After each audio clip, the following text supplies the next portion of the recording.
bro thang nay dema ang shisha chaye kui nang gradi ashu dora doji ke nuba bro thang nay dema ang shisha chaye kui nang gradi ai ni khaw tu na kaw thaya shaya mai ma aba kaw nok na ye nu thang gradi no ole apana ko ki shaye phai mi se la apana lama o bera phai mi se no ole apana ko ki shaye phai mi se la apana lama o bera phai mi se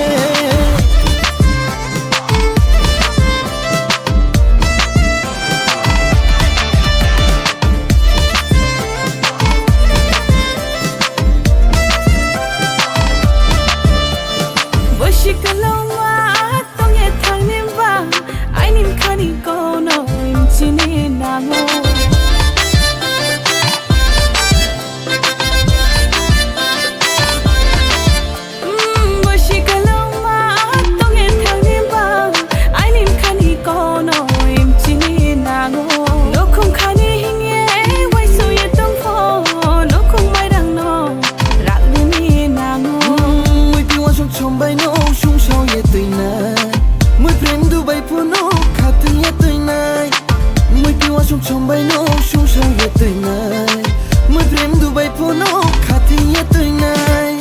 no ang le apa no ko ki sha e phai mi se la apa no lama o bera phai mi se no ang le apa no ko ki sha e phai mi se la apa no lama o bera phai mi se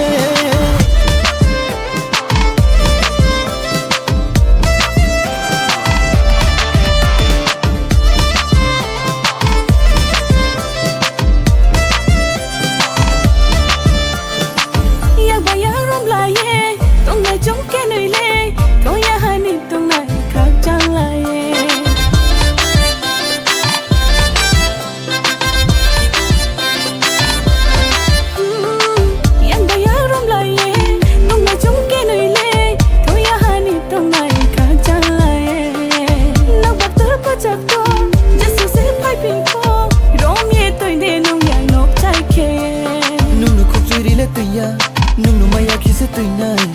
ai ni khani shar yo mana ai ni khani shar yo mana ai ni khani shar yo mana ai ni khani shar yo mana ai ni khani shar yo mana ai ni khani shar yo mana ashu dora doshi ke nung ba bro thang nai dema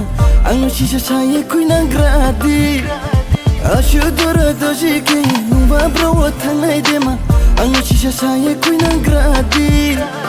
ai ni khaw tu na kaw thaya shaya mai ma aba kaw nok na ye nu thang gradi no ole apana ko ki sha e phai mi se la apana lama o bera phai mi se no ole apana ko ki sha e phai mi se la apana lama o bera phai mi se